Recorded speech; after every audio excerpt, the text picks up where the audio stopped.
What's up, everybody? Welcome to Gojo with Mike Golick Jr. That is me, back on the ones and twos. Brandon Newman. Brandon, how we doing? It's Friday, baby. I was trying to think of a popular Friday song, but I lost it. I don't know. Well, do you remember the one that was super viral on TikTok and social media for a while? It's Friday, it's Saturday, Sunday, what? Oh, the one you guys used for Chanae and Golick. Yeah, I could say that was a throwback for us for sure. Yeah, but I thought you were referring to Rebecca Black. Also a classic. Yes. And I missed that day because it really helped me figure out the other days around the week. Because, you know, it's the part's like, yesterday was Thursday. Yeah, it was a good explainer course. Take everyone's favorite day of the week, because I feel like Friday's got probably the highest Q rating of most any day. Start of the weekend, you're getting off work, you've got all that still out in front of you. Maybe you could say Saturday just because you don't have any work presence at all and you've still got the Sunday buffer. But building the entire week idea around Friday like that and working back is good business, I think. She showed talent early on. The concept was there. She just looked down at the calendar and saw bars and was like, I got this. I'm about to do it to him. And go ahead. What were you going to say?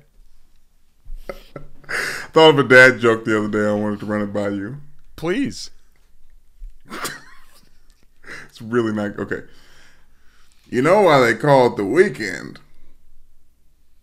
Why? Because by the time you get to it, you can't wait for the week to end. Boo! Boo! Boo! Oh my God! It's funny because it's true. Against all odds, we got a great show for you guys today. As always, download, subscribe, rate, and review. Leave us a 5. Honestly, if you left us less of a 5-star rating after that, I would understand it. But please don't. Also, check us out on the DraftKings YouTube channel under the Gojo with Mike Golick Jr. tab. Fair. We have got Zion Williamson debate going on in public as he missed the play-in game that they lost to the Oklahoma City Thunder. We have got somehow more news out of the Aaron Rodgers and Jets situation. But Brandon, it's a celebration. You came in with Big Friday energy, and for anyone that's a fan of the Washington Commanders or just mild justice, this is a cause for celebration, as it was reported first by Sportico yesterday that Daniel Snyder is nearing an agreement to sell the Washington Commanders to the Josh Harris-led ownership group that includes Magic Johnson for a record, I think, $6.05 billion. And Brandon, while we could certainly get into how weird it is that someone part of an ownership group in another city, in a city that is a rival city inside of that division in Philadelphia, decided to buy this team, and how deeply uncomfortable that's got to make some 76ers fans, this man has done an incredible favor to everyone in the NFL world. So me personally, because I don't have a dog in the fight, I'm willing to let that slide. This moment is one we have been waiting for a long time. Ever since, really, I think into the end of last fall, we heard the reports and the idea that Daniel Snyder and his wife Tanya had gone in as had enlisted the services of Bank of America to explore possible options around the sale of a team. And ever since then, the clock felt like it was ticking, and we've been waiting on bated breath, and we finally got this moment. And I can understand, for so many are in Washington, overt celebration.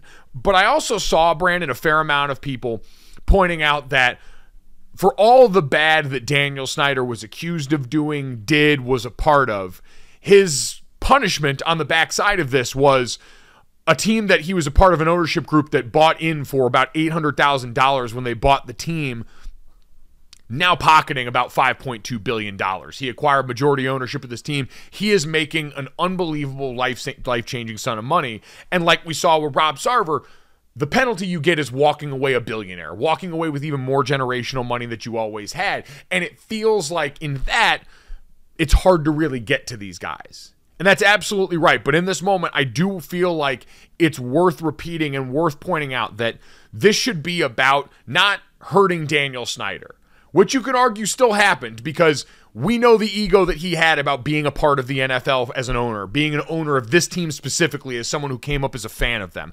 There's a reason he fought as hard as he did. Rich Ohrnberger, the former NFL offensive lineman, tweeted at me and reminded me as much. He wouldn't have fought this hard if it wasn't something that mattered to him, at least to some point. And so having to sell that, certainly going to be an ego boost there. But again, most people would say, cry me a river and dry up the tears with $5.2 billion. But what I would say is, as satisfying as it would probably be for a lot of people to feel like Daniel Snyder got some sort of comeuppance and got some sort of blowback off this, what this really always has been about and should be about here is a celebration for the people that did raise their hand and raise their voices and put their names on all of the different reports and allegations and work that went into getting this done and making now, through this sale, through this action of getting him out of the NFL, making all of those people feel seen, valued, and heard. That the complaints that they raised, that the allegations they stepped forward with, that the parts of them that were wounded in this, that they exposed to the light, are being validated with action. And that now, hopefully, this is less likely to happen again to more people. That Daniel Snyder can no longer do this inside that building. That's what this should be about. Not about just hurting Daniel Snyder, but about getting satisfaction and getting some freedom, lifting the weight off of all the people that have had to deal with what's gone on in that building. Because, Brandon, when you list it out, we've been dealing for this for so long, and it's so easy because of the frequency of the allegations that came out and the fact that since 2018, we've been dealing with some sort of public allegation levied against the Washington Commanders and their owner, Daniel Snyder. And for the longest time, it never felt like something was going to get done. I can understand why after a while, people kind of just said, okay, we know he's been doing bad things over there, but what's really going to happen? We finally got to that moment. But just an idea of how many people this affects, how many people we're talking about now do not have to suffer the negative effects of what Daniel Snyder was a part of creating in that Washington organization. Go all the way back to the beginning. May of 2018, a report surfaced in the New York Times that 5 former cheerleaders stated they were sexually harassed and intimidated by the team, by team sponsors during a trip to Costa Rica for a swimsuit shoot. In July of 2020, the Washington Post published a report of their own with allegations of 17 women, including 15 former employees, of sexual harassment by members of the organization. August of 2020, a new report from the Washington Post that alleged 25 additional women allegations with speaking directly on the record. Raised in this report direct allegations of sexual misconduct against the owner, Daniel Snyder. You had, in July of 2021, the Beth Wilkinson report concluded that looked into the allegations of impropriety at this organization that ended like concrete fines. The NFL fined them $10 million for a highly unprofessional workplace. And based on the Wilkinson review, this is what Roger Goodell said about the Washington football team. The commissioner concluded that many years, the workplace environment at the Washington football team, both generally and particularly for women, was highly unprofessional. Bullying, intimidation frequently took place. Many described the culture as one of fear, and numerous female employees reported having experienced sexual harassment and a general lack of respect in the workplace. That was what the NFL looked at and said, we deem happened, in a report that still never saw the light of day. It got close when we had the email scandal that connected Daniel Snyder to what John Gruden ultimately got fired to. You had him getting alleged to have cooked the books in Washington, keeping 2 different sets of books that got the House Oversight Committee involved.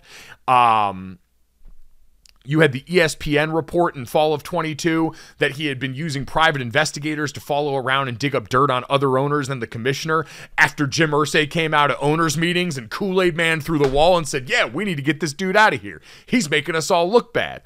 All of that from the start of 2018 until now. Think about what we just described there. Think about the commissioner's view of this point. The NFL commissioner coming out and saying, this is the environment based on the report we believe was fostered. Think about how many people that affects on a day in, day out basis, and then multiply that out over the years. I understand that after this report came out and they made the new hires and they bring in Ron Rivera and they bring in Jason Wright as the team president, that the spin that they tried to sell was, well, we got rid of all the bad people that were a part of the problem.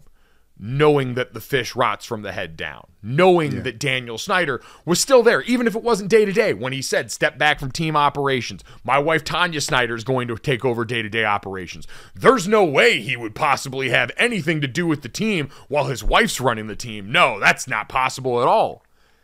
And so through all of that timeline, the amount of people whose lives were made worse by the presence of this one person feels too many to count. And so that's what this is about today, in my mind, is not just, hey, the fact that these billionaire owners are almost always going to win, that they've got enough power and influence and they hold on to some of the most valuable commodities in all of sports, that every time an NFL team sells, it's going to be a record for a professional franchise because this is the most popular league in North America, and these things continue to bust through inflation, through economic downturn, through everything else, and still find incredible value as properties for these guys. You're not going to beat them that way. And so if you need to know or need to feel like his ego was bruised in the process, cool. But I'd say take even more solace in the fact that all of these people are now going to have a chance, because we know, again, this happened other places. He won't be the last bad person with $1 billion in a position of power over a lot of other people. But it at least shows that everything that everyone said and did along the way proved worth it in the end to try and alleviate more people from this burden. So hopefully that's the case, Brandon, because again, I know at times it can feel really, really hopeless, but this was one final bit to turn the page on what had been a really shameful situation in Washington. Yeah, that's a good way of putting it, Mike, turning the page, because this is a chapter closing for the NFL in a real way. And you're talking about chasing after mild justice. That's about all you can chase after when you're dealing with billionaires. And he will only get a slap in the wrist. But there is some triumph to the fact that he was pushed out. If you want to call it from Jim Irsay, if you want to call it from all of these things that actually happened under his watch that were bad business, to the point of even the stadium falling apart and almost getting Jalen Hurts hurt. Like, this was all leading to him getting pushed out of owning the team that he bought back in 1999. So yes, there's a we all win in a way that the draft is exciting because you get a new franchise quarterback and there's newness and anything can happen. This is actual, like, anything could possibly happen moving forward for the Washington Commanders now that he's out. I do think they need to go back to the Washington football team. I think that no one will be the wiser. And also Major Tuddy, not a big fan. I think maybe get the Red Hogs in there. Don't get do some this. Respect to that position. Don't go after Major Tuddy now that he's out. Come on. I'm just saying. It's some baby shark stuff going on over there as the mascot when they have the Red Hogs ready to, we talked about how dangerous hogs are. Like, they can really, hone in on that. But anyways, back to Dan Snyder. It's a success for the entire NFL, and shout out to Jim Irsay for saying what none of the other owners would say. Honestly, the Colts need to get a compensatory draft pick for this. Like, this is one of the biggest wins like Indianapolis has had. Yes, like, this is one of the biggest wins they've had in the post-Andrew Luck era for the Indianapolis Colts.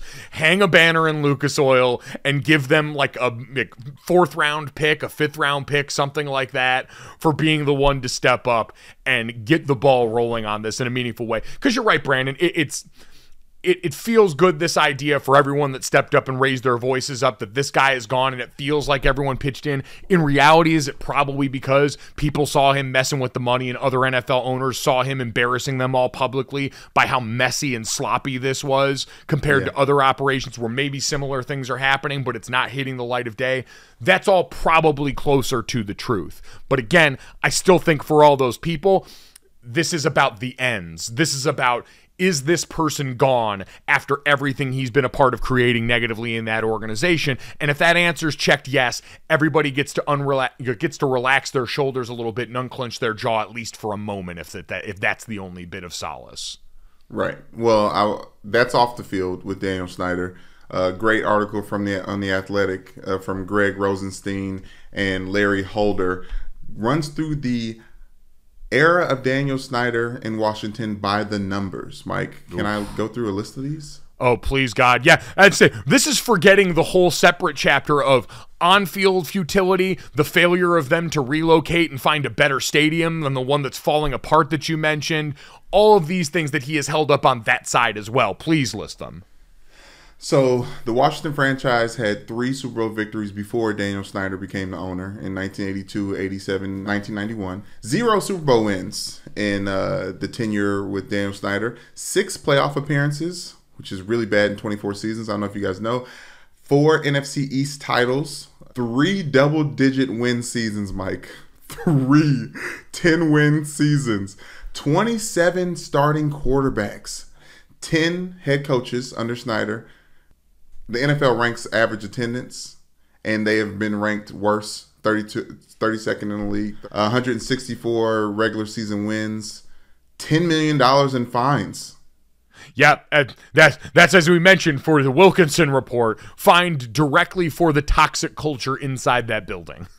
And 220 regular season losses, which ranks 5th most from 1999 to 2022. So there's a lot to be excited about him being about the building when it comes to what happens on the field as well.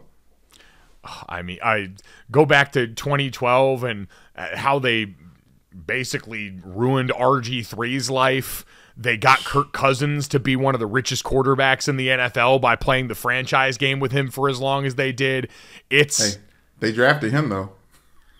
After they drafted RG3. Yeah, in the same draft. I mean, it's just, it continues to go on. So congratulations to everybody in Washington. I hope you enjoyed the celebration.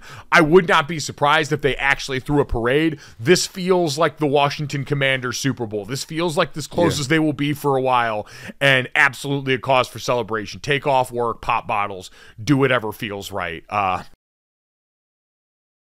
Brandon, while we're on the NFL, we might as well check in. We did a lot of Lamar check-in this week because of the Odell Beckham Jr. deal that went down Sunday.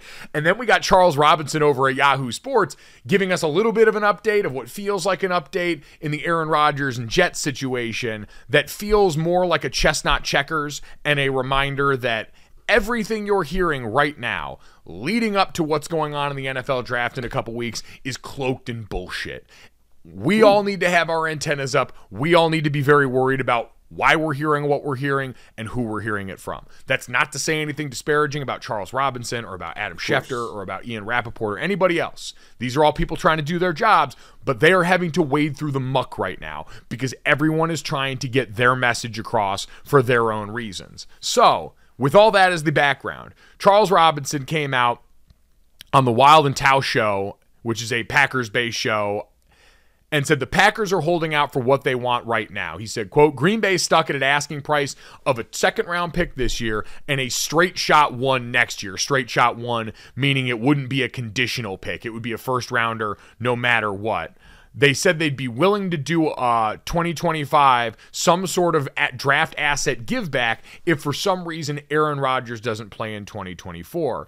Because the other report that was out there was that Woody Johnson, the owner of the Jets, was apparently a little spooked by the idea and by the sentiment expressed by Aaron Rodgers on McAfee's show that Aaron was 90% retired going into the darkness retreat, and that gave him pause about how long they'd actually have the services of Aaron Rodgers. So, Brandon, on the surface, people hear that, and I heard the guys on McAfee talking about it. Kind of a tough look for Woody Johnson and company if you went out and reportedly spent all that time in Los Angeles, getting to hang out with Aaron Rodgers, having the conversations, whining and dining him, doing the whole song and dance that goes with trying to woo a quarterback of his caliber.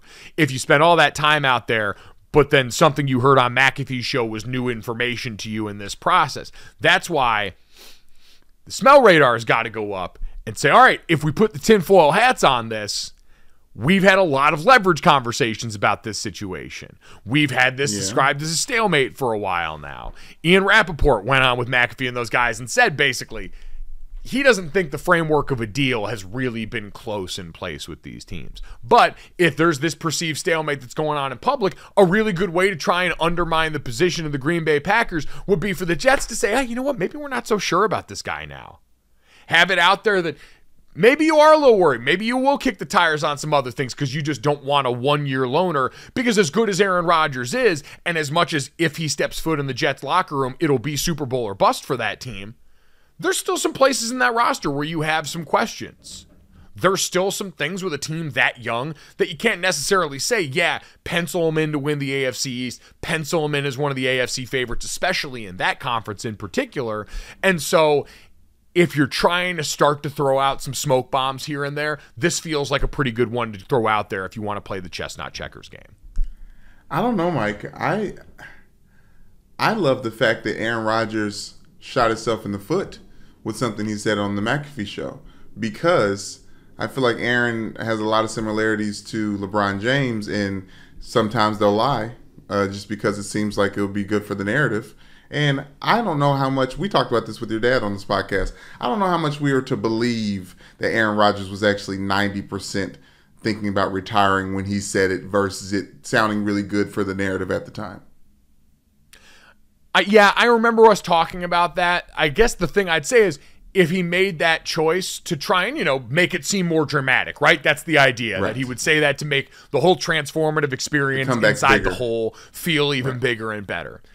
That's a choice that he would absolutely make, because Aaron Rodgers, even if you disagree with a lot of things he said, pretty smart dude, very calculated dude, someone who listens a lot, someone who understands and is very, very aware of how he's being perceived, how he's being presented by others, and so is always super careful with how he presents himself.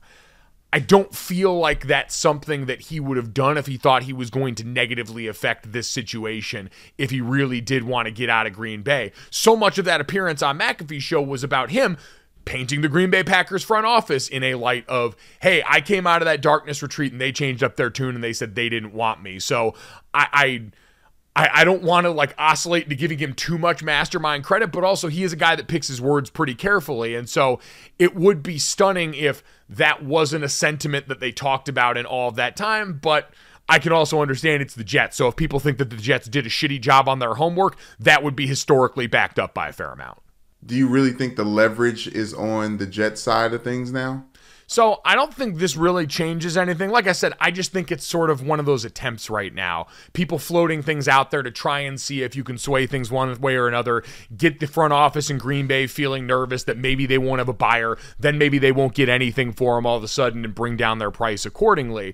Because in all actuality, we all knew Aaron Rodgers had been flirting with retirement since before last season. Like he said going into the 2022 season that he was 50-50 coming back in that offseason. And so I don't really buy this idea that anybody who's interested in acquiring Aaron Rodgers would be surprised by the fact that this guy's thought about life after football and thought about it a lot recently. We've all known it. It's been painfully on display for everybody involved. And so that's why I doubt the sincerity here in this moment, that just because he put some number on it and upgraded from 50-50 to 90-10, like you said, maybe for a little bit of drama and telling the story, I don't think that I buy all of a sudden in this particular moment that now all of a sudden the Jets are looking up and going, oh shit, we might have bought something that's not going to last us very long. No bleep. That was the whole idea. That's why we said they were going to be in the Odell Beckham Jr. sweepstakes. That's why they're going and buying Allen Lazard for what they did from the Green Bay Packers. On and on down the list. So I don't buy the sincerity of the premise, and that's why I look at the outcome and say, something smells funny. This might be people trying to play with our brains. I love that this is going to continue to be a story. You said when we were getting ready for this podcast that either Lamar Jackson or Aaron Rodgers is going to break draft week. Oh, it would be so perfect, Brandon, because right now both of them feel like they're going nowhere fast. Every time we get an update, it's eye rolls, it's people mostly repeating the same things. And now stuff like this, little things like this sprinkled in. We had the Colts flirtation with Lamar Jackson that has reportedly cooled off a little bit in the last week or so. But for the most part, nothing's meaningfully changed on either side, and we know sometimes those things tend to just conveniently pop up around the draft. I mean, the presence of the draft is a legitimate catalyst for change because you got to make big decisions as an organization. You got to make decisions that are going to be a part of setting your future. The draft, we always hear people talk about, is such a big part of how you build the foundation of your team. And so I wouldn't be surprised if one or both of these things decided to just light up. I mean, would it not be the most Aaron Rodgers version of a headline if all of a sudden on draft week, he stole the shine from everything that's about to go on with that and became the center of the universe? I feel like we've seen that story before, and so I wouldn't be surprised if we saw it again. Yeah, but I'm also looking for the Green Bay Packers to be petty and draft a wide receiver in the first round. Oh my God. It is fun. Well, and I mean, that is all the more reason why there could be something that happens, because the idea and the leverage we've talked about for the Jets is if the Packers really do want to get something done this year and be able to turn that capital into more weapons for Jordan Love so they can find out in the short time they've got him on the rookie deal still, is this a guy we want to go forward with? That would be the reason something could happen before the draft. But again, if you're the Packers and you're willing to kind of batten down the hatches, all of a sudden on the other side of the draft, you can start to make the Jets a little bit more nervous with the timeline. So that's what we got coming up. That's the kind of game. Again, just everyone, have your antennas up. It's wild, wild, wild stuff in the streets right now for most of the NFL timeline. But Brandon, as we're getting set for the last bit of the play-in games that'll be coming up Friday night in the NBA schedule, looking out there, you've got on Friday, coming up tonight, it'll be Chicago at Miami. By the way, it will be very interesting in that game to see if DeMar DeRozan's daughter makes another viral appearance. Did you see the full-on NBA, like House of Highlights highlight reel of her screaming during the free throw attempts for the Toronto Raptors? Yes, but he also said recently that she would not be traveling to that game. That's right. He said she's got to go back to school. So, yes. The Toronto Raptors shot like 50% from the free throw line. It was like wild out of pocket to just be shouting in the middle of the free throw attempt, but incredibly effective. You can question the methods, but you cannot question the results. No, I mean, she's a baller like her daddy. She gets shit done. What can you say? Yeah, her and Zach LaVine, MVPs of that first round play-in game for the Chicago Bulls. So shout out to her. Good luck to the Bulls on the road without their biggest weapon. But them and then OKC will face Minnesota, who is going to get Rudy Gobert back, but we know still banged up for that game. But Brandon, one of the people that we're not going to be talking about now for the rest of the season is Zion Williamson and the Pelicans. They lost to Oklahoma City, the torture chamber, Shai Gilgeous-Alexander. All of them proved too much for a team that saw Zion warm up on the court before the game, had to go out there and rely on Brandon Ingram and company without him because ultimately he wasn't ready. And when Zion talked to pool reporters, this is where things got interesting before and after the game. Because Zion, who only played in 29 games this season and missed 45 because of a lingering hamstring injury going back to February of this year, talked before the game and said, it's been frustrating. I'm not going to lie to you. It's been very frustrating. Not being able to play sucks. But I mean, things have gotten better. He said, when asked how close he was to feeling ready to play, physically I'm fine. Now it's just a matter of when I feel like Zion. I know the atmosphere I'd be entering based off like the playoff experience. So now it's a matter of when I feel like Zion. Brandon, the sentiment he basically put out there was physically, he's checking a lot of the boxes that he'd like to check. But he's having to try and overcome that mental hurdle. And what he was talking about was not wanting to be a detriment to his team because he said there's certain moves where he's hesitating right now. And if I'm going to take him at his word, that's something we can understand, right? Now, I've never been a high-level athlete like Zion Williamson. Never known what it's like to touch the air that he does, just natural gifts-wise and what he's accomplished. But having played sports long enough, suffered injuries myself, watched people I'm close with go through injuries, that mental hurdle is the final one is very, very real as a possibility. It is, especially for guys coming back off serious injuries, but for something like a hamstring, where the minute we see during the NFL season a guy pull a hamstring week one, you know it's not going to be right the entire year. Because I saw Kendrick Perkins say the other day on NBA Today on ESPN that it doesn't take that long to come back from a hamstring. I disagree. That's one of those that actually lingers and really does only get better with lots of time off. They hardly ever get better in season. So I disagreed with that Perk threw out there, even though I know he's got his own personal experience with stuff like this. But as the last hurdle there, it is always, for people coming back off knee injuries, whatever, it's things that were second nature suddenly having to be first nature. These things you've done right your whole life. Like when I was a center, and if you had one bad snap, you spend so much time practicing to make that just a reflex, make it something you do. And the minute you do it wrong once, Now all of a sudden you're thinking about it the rest of the game. Now all of a sudden you've got to think about it again, and it throws your whole process off. It's like the yips. It's a gigantic mind bleep. And so for Zion Williamson, who's now, I heard in 4 years has played 114 games, missed all of last year with that foot injury. His body, after being his greatest attribute, Zion's physical prowess was the thing that all lit us up with joy watching that dude play basketball. And now that it's failed him this many times, it would be really understandable for that guy to now all of a sudden have to live with this weird doubt in the thing that was his biggest asset for so long. That, oh my God, is my body just going to fail me again like it's failed me time and time again since I got to this level of basketball? That's incredibly daunting mentally. And for someone with that much physical ability, I'd imagine he's even more hyper aware of how his body feels. I'd imagine that rings even harder in his ears than it would for someone with more average ability, someone who's not going to do the things physically, power output wise, that Zion Williamson does. And so I can completely understand that, as I'm sure you can, Brandon.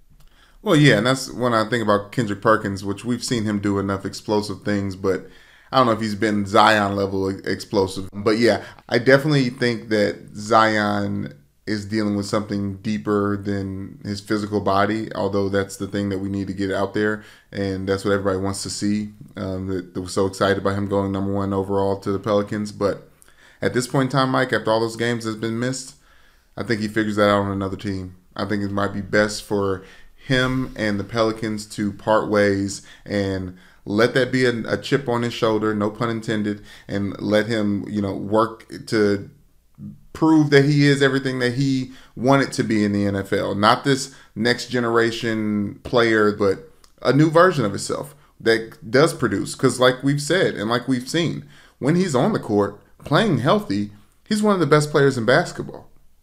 Yeah, he's been sensational when he's been on the court, but it's not been nearly often enough. And as he gets set to get started on the 5-year, $194 million extension he just signed this summer, what you mentioned there, I've heard a lot of people bring up the idea that the Pelicans might have to think about exploring a Zion Williams trade.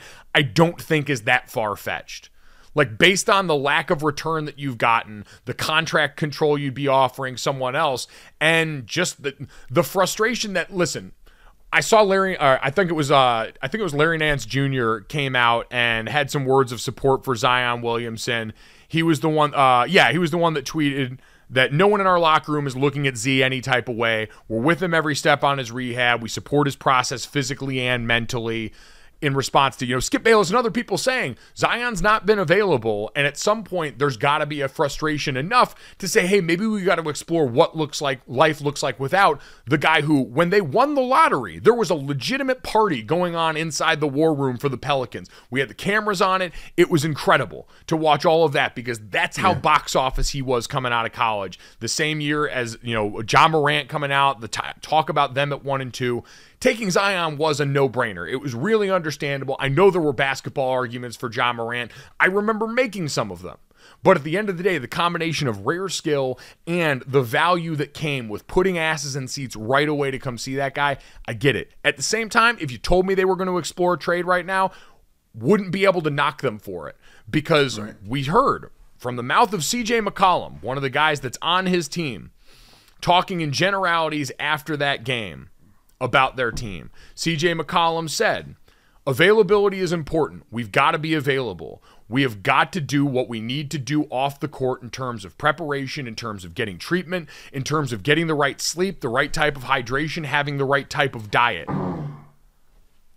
I know he was speaking in generalities, but Brandon, it's hard to hear all that and not think of Zion Williamson, who is the elephant in the room. And I really do not mean that as a weight pun. I promise you. Yes, because so much of this conversation does go back to this idea of weight. Seeing Zion warm up before the game, he looked big. He looked like a guy who's always struggled with his weight, who has had a lower body injury since February. But it's understandable that he wouldn't look in his best shape right now at a general level. But when you throw all that on top of it, whether it was intended or not, CJ McCollum described the way a lot of people would look at the situation around Zion. We've got a good team. Brandon Ingram has become sensational. Zion was gushing about him, and rightly so, in his comments about watching that guy play basketball. But they all acknowledge, unless we get Zion out on the court full time, we're never going to hit our full potential. And I think it's important to heed the words of C.J. McCollum. I don't have the roster in front of me for the Pelicans, but I imagine he's one of the more tenured players on that roster, one of the persons that's made the deeper push into the playoffs, obviously playing with Damian Lillard in Portland for so long. So I think what C.J. McCollum says is valid and is should be taken heed to.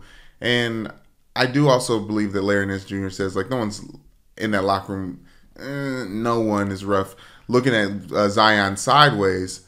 But the reality of the matter is, we've seen big baby Glenn Davis look big and play basketball. We remember when LeBron James went from like teenage body to NFL tight end. We was like, he might be too big. Something's about to happen. And he just continued to dominate and play.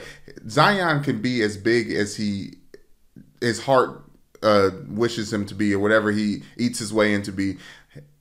The availability and being able to play is the biggest thing, Mike. And that's why I think it's not so sensitive to bring up weight when around him, because if he was at that weight playing like we've seen him play, or a version of it, we wouldn't be talking about it as much, because we'd be seeing we'd be seeing the result of it on the court. Well, and I guess that's the thing, is people look at that as your overall maintenance on your body, and that's not helping situations and injuries in the lower body. Having that extra weight on your frame is not going to help any of those feel better in the long run. And so that's where it all feels tied in, is how you do something is how you do everything, in that idea. Because you're right, I do believe Larry Nance Jr. I do believe that the people that know him, the guys that see him every day and they're working, probably do that.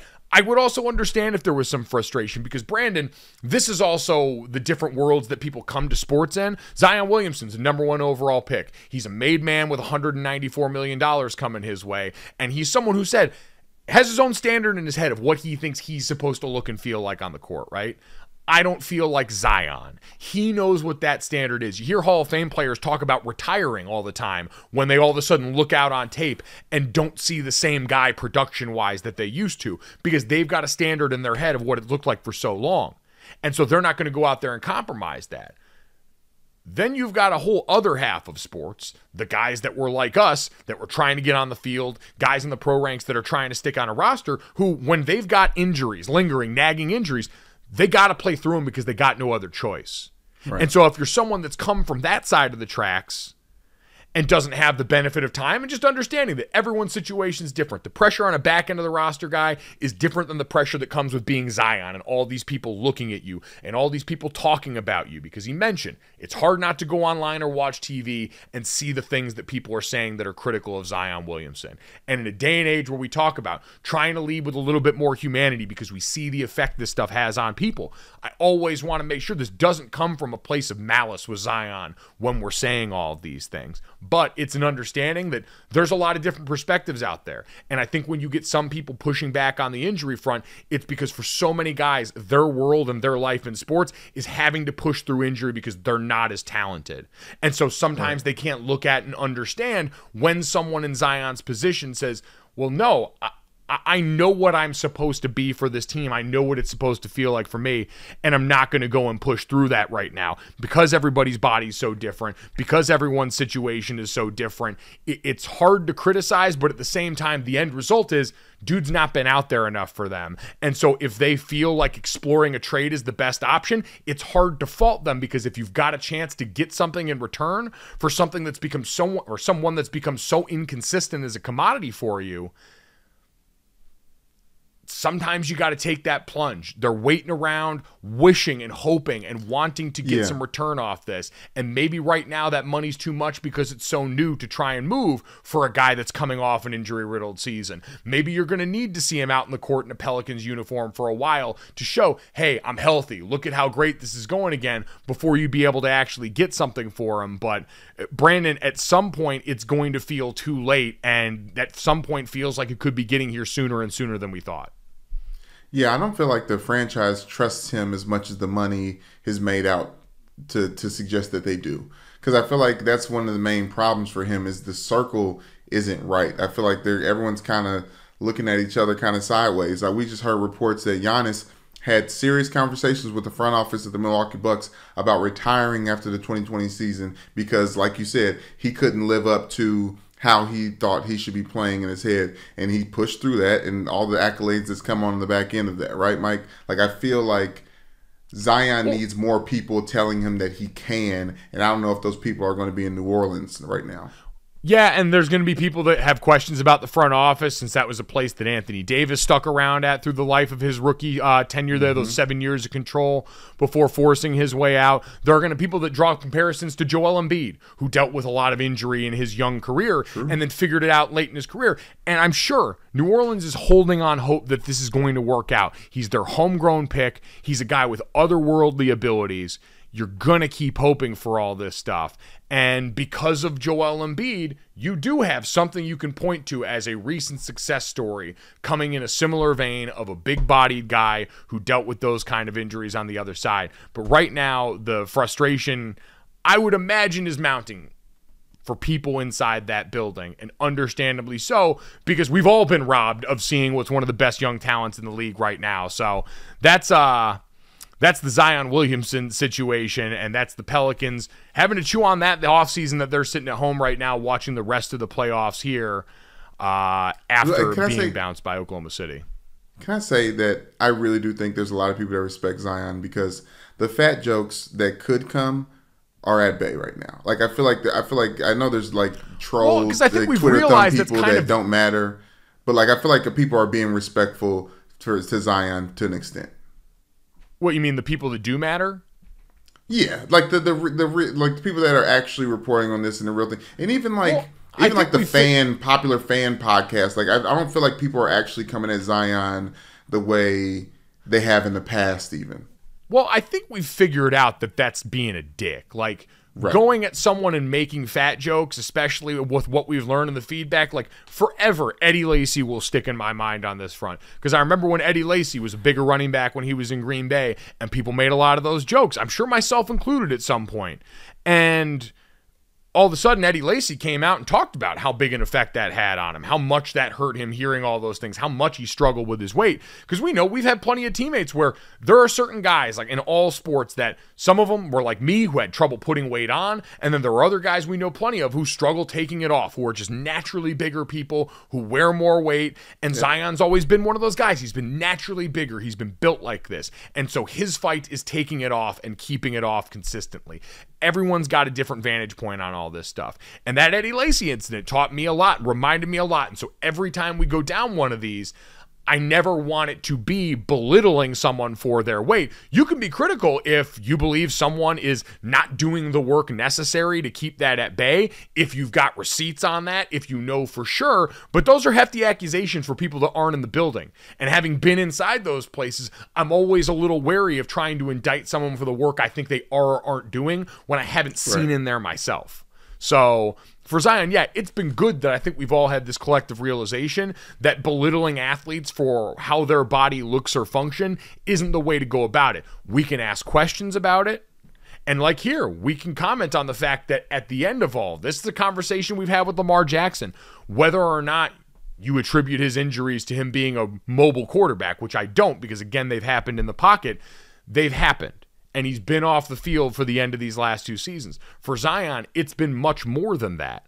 And so you have to look at the end result and say, you can assume the absolute best, that Zion's doing everything in his power to get out there, that this is really a difficult mental hurdle for him to clear, and that it's just been too much, and he's been taking care of himself, and he's been trying to be better, and it just hasn't worked. And you can want the best for somebody, but still have to say, hey, maybe it's better we go our separate ways. Hey, maybe it's better, it's time we look and see what resources we can get in return and try and do right by the rest of these guys on the roster, as Brandon Ingram has blossomed. As you did mention, CJ McCollum as a tenured player. You've got a whole other team of people that you've got to think about when you make these decisions too, and that's always worth keeping in mind, because so often, yes, we want to be sensitive to this person and what they're going through, and especially a star with unique ability.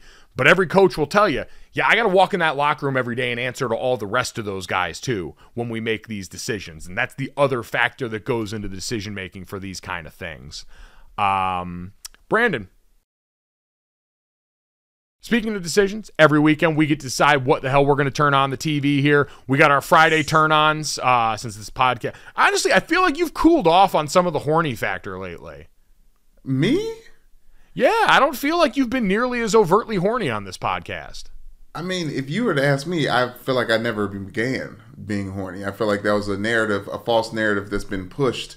I couldn't help but to have a joke about Zion that I wouldn't say out loud. But I feel like this is not based in reality. I feel like you guys are immature and are much more horny than I am, apparently.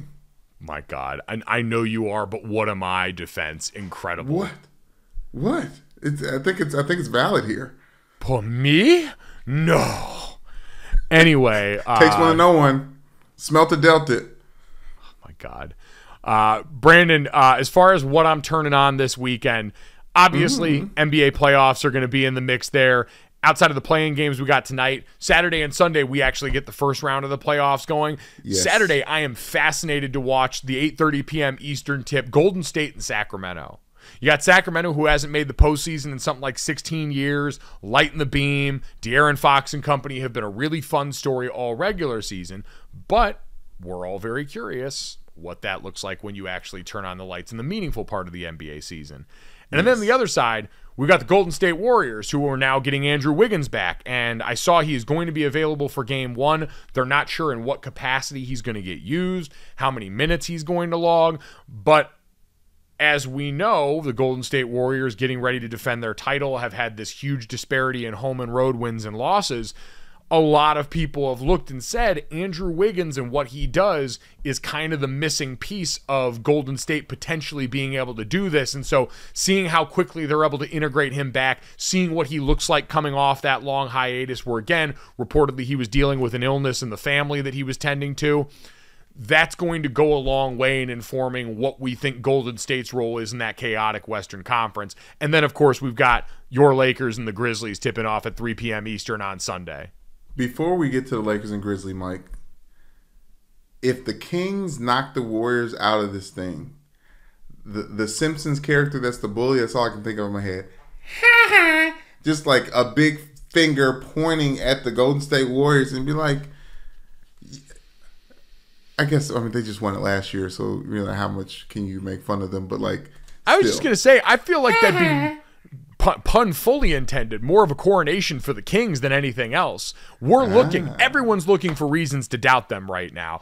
As you talk about them, I joked because it was because of the purple colors. I'd imagine people are looking at them like TCU. This is a really good story, but I'm not 100% sure that once we get to that upper crust of competition, we trust you the same ways that we have. And I feel like, God, a victory in that series would go a long way in saying, all right, whatever happens, we know the Suns are going to be the favorite in the West. You've got other people with championship pedigree lurking around there as well. But, man, if you were able to get over on last year's champion, even with some of the struggles they've had this year, that would do a lot for the credibility of that program going forward. So, the Lakers, you said Lakers-Grizzlies. That's the first game on Sunday. But that Clippers-Sun series at 5 p.m. on Sunday, I think that's going to be some of the more talked about games in the first round of the playoffs. Yeah, I mean, listen, because you've got Paul George and the injury concerns lingering over him heading into this series.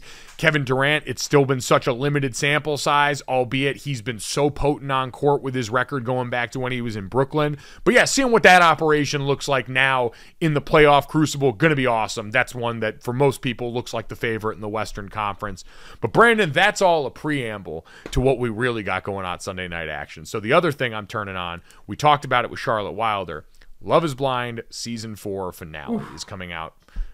When you're listening to this podcast, it'll come out Friday. That'll be out then. But then Sunday's where the fireworks start, because we get the live Love is Blind reunion where Nick and Vanessa Lachey, who I feel like have been even less present in this season than in prior seasons, got to come out and earn the paycheck hosting the live finale where we tend to see most of the action pop off, and they have no problem getting into the mix. There are not two reality show hosts that find themselves more in the battlefield than Nick and Vanessa Lachey when it comes to the finales of these things. And we have already got Jackie B, who broke up with Marshall and is now apparently dating Josh, Josh popping off on Instagram saying that these were editing tricks that made it look like she went and talked to Josh before she broke up with Marshall, which is usually a reality TV no-no. Usually there are reasons that you cannot do that stuff. Right. And so if she's been willing to say all that there, I can only imagine what she's ready to say on that couch. Mike, I can't leave the Nick Lachey, Vanessa Lachey. Yeah, excuse me. They are so poised in these moments. They bring it back to the conversation. Things go haywire. Obviously, all these people on these couches are wrapped up in their own individual stories, and they can't wait to chime in on everyone else's stories. But the way Vanessa and Nick throw their own love into it, because we know this ain't Nick Lachey's first go around in the whole marriage thing, right? He had love in 98 Degrees and other sites, but I love them as hosts, and they make it that much more entertaining. Yes, absolutely. But yeah, I agree. I would say I'm looking at Micah. You talking about? Well, you mentioned being in the mix and all of this. This is going to be so fascinating because there are so many access points. Go back to my matrix that I had the other day with Charlotte. Is you had Micah having all those conversations with Kwame. You've got the fact that I only think Brett and Tiffany are going to be the couples that actually make it through this. You had the whole Irina saga. You had Jackie and Marshall. All of it got so messed up in each other for so much of this season that everyone now having had time to digest this, hear feedback about it. We already saw Irina put out an apology video on Twitter. So with all that in tow, we're going to be walking into this finale with some baggage, and I can't wait. We'll have a full reaction for you guys early on next week. But Brandon, it's time to bring this thing home. Do you know what time it is? Yes.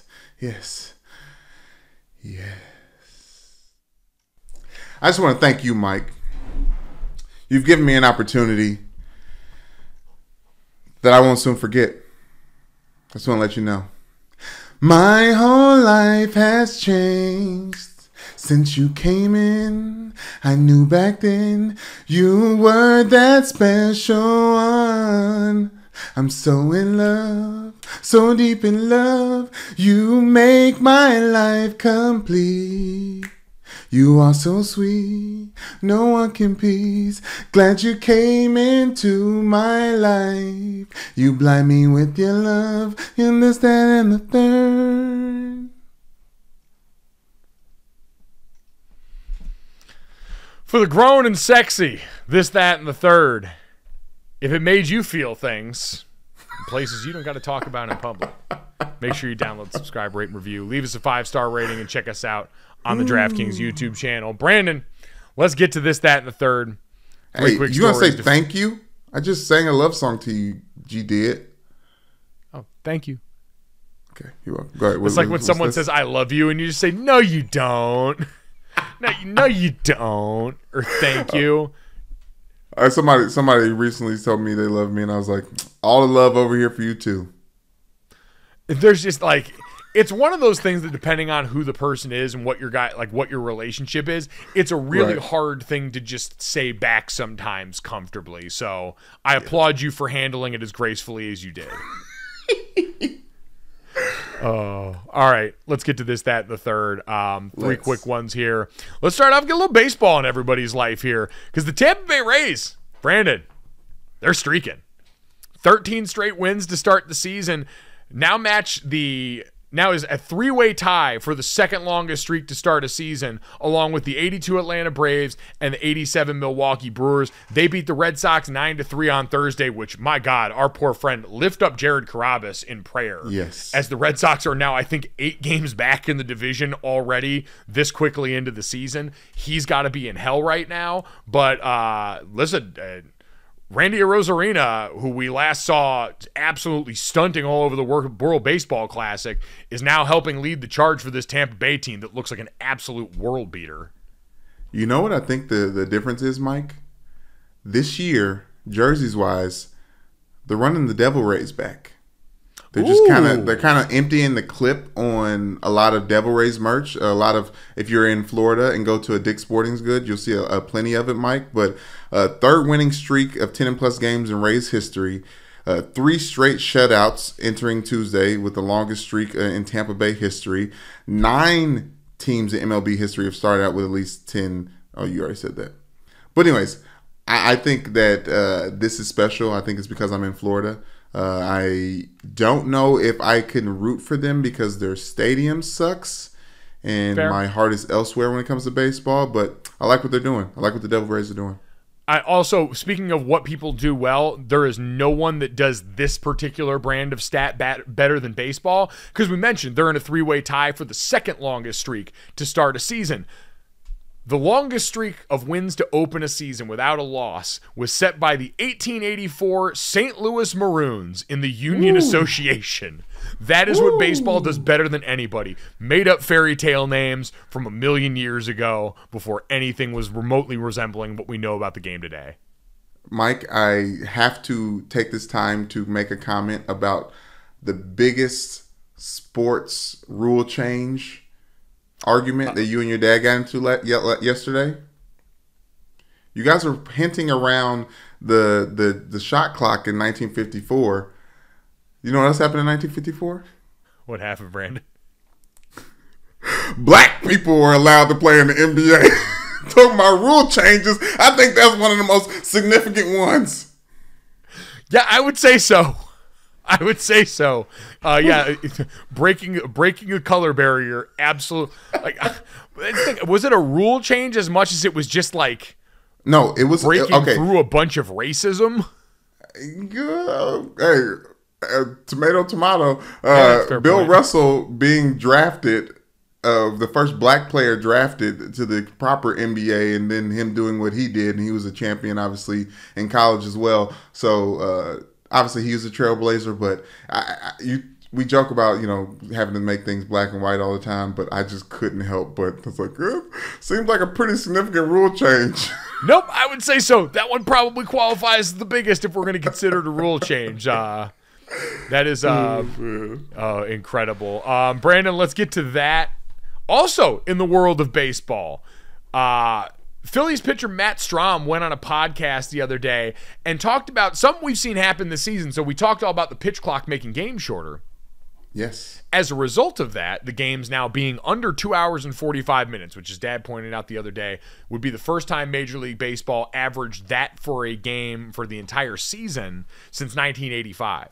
As a result of that, some clubs have started increasing the amount of time that beer is sold, that alcohol can be sold in the stadium. Used to be cut off at the 7th inning stretch, and the thought process was basically giving people time to sober up before they drove home. We can debate the merit of that, but now you had Matt Strahm coming out and said, basically, this is a money play. The reason we stopped selling alcohol before the 7th was to give our fans time to sober up and drive home safe, correct? So now with a faster paced game and me just being a man of common sense, if the game is going to finish quicker, would we not move the beer sales back to the 6th inning to give our fans time to sober up and drive home? Listen, he's absolutely right in that this is a money play. We know, and a lot of people pointed out, that, yeah, this probably wouldn't take long to change because the bottom line for them, especially with how important ticket gate sales and all the things that go on in the stadium are to baseball, this was bound to happen. That being said, he's not wrong. I'm always kind of on the human agency side of, at some point, you've got to have the self-control as a person to not put yourself in that situation. If you're old enough to be able to afford to buy alcohol in the stadium, you're probably old enough to know that drinking and driving is not something that's going to end up going well for anybody. But it does, Brandon, bring me back to one of the most interesting baseball stories I've ever heard surrounding alcohol in a stadium. And because someone did it for me, my life's mission will now be to pay it forward. If you want to hear about drinking in a baseball stadium really gone wrong, the Dollop podcast about 10-cent beer night gone horrifically wrong in Cleveland at then a Cleveland Indians game, now a Guardians game, where basically you had a full-scale riot because the beer sales became so unruly, cherry bombs getting thrown into the pitcher and the bullpen where all the pitchers were, fans coming on the field with like weapons and actually fighting with players. It was complete anarchy. It is more than worth your listen, and I hope that none of this leads to that point ever again because it sounded like freaking mayhem. Yeah, I think the Red Sox are so bad. When somebody was throwing pretzels and hot dogs, just pissed off about the game. But yes, Mike, I think there's a blind side to the world that we live in now with ride sharing apps and Ubers and DDs, and as much as it is a push to sell more alcohol, you gotta imagine that we're not the fans of. Was it 18? Was the beer night? Oh, that wasn't in like the 1800s. That was in like the 1970s, 1980s. Oh, okay. Well, small incremental change. I do believe that we value our lives a little bit better as fans, not to have an all-out brawl in the stadium from being too liquored up. But hey, a good beer price is a good beer price. Nah, it's a fair point. Listen, Matt, he's probably right. This is clearly a money grab. They probably shouldn't be doing this. And so,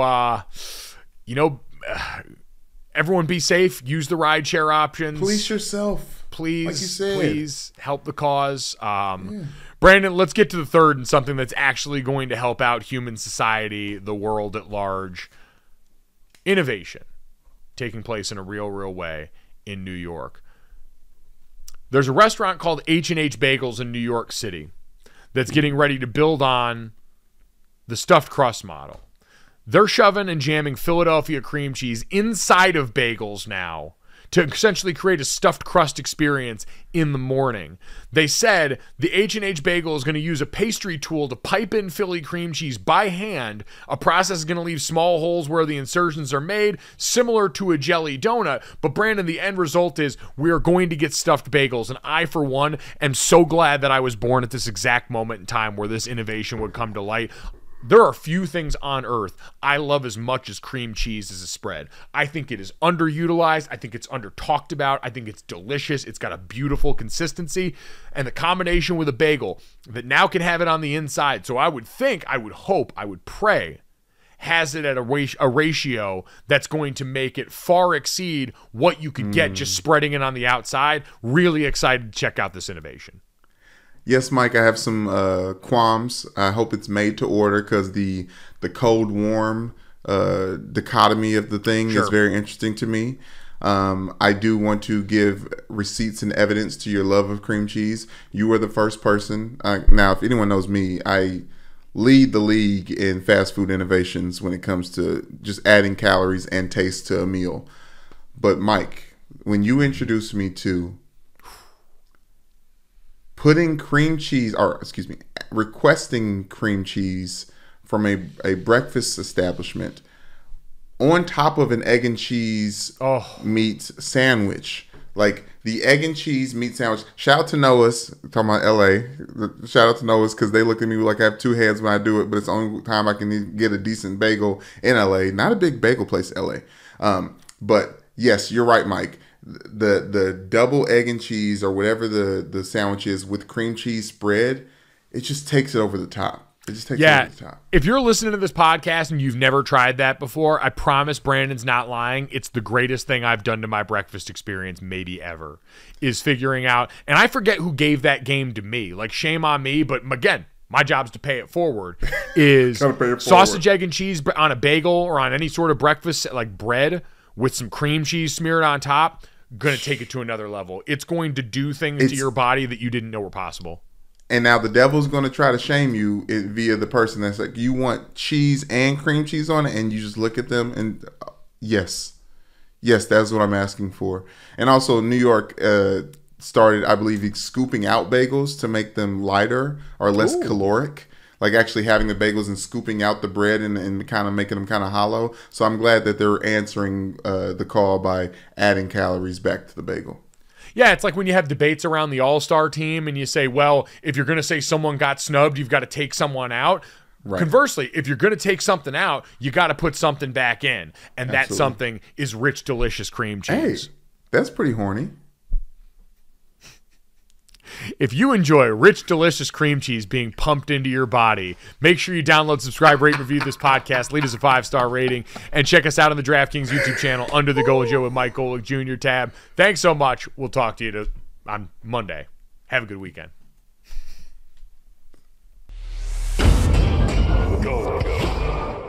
Boom. Money in the Bank.